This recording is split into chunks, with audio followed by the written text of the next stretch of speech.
Jew hatred is the oldest form of hate in the world. Does anybody know what a trope is? Does anybody know what a stereotype is? So what we're going to do today is we're going to talk about ancient stereotypes and how they manifest today, how you can see them in today's world.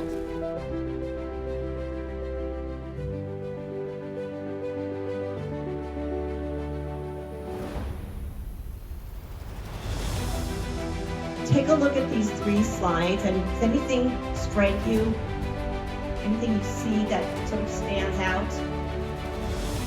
Even though Jews make up about 2% of the U.S. population, they're victims of 15% of all hate crimes, not just religious hate crimes. 15% of all hate crimes are against the Jews. The most important thing that you can do to combat anti-Semitism is, guess what?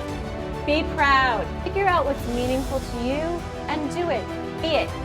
And just be Jewish. That's what the anti-Semites don't want. And as leaders here, as you grow up, the most important thing you can do is to be who you are. Be proud. Don't hide who you are. And love Judaism.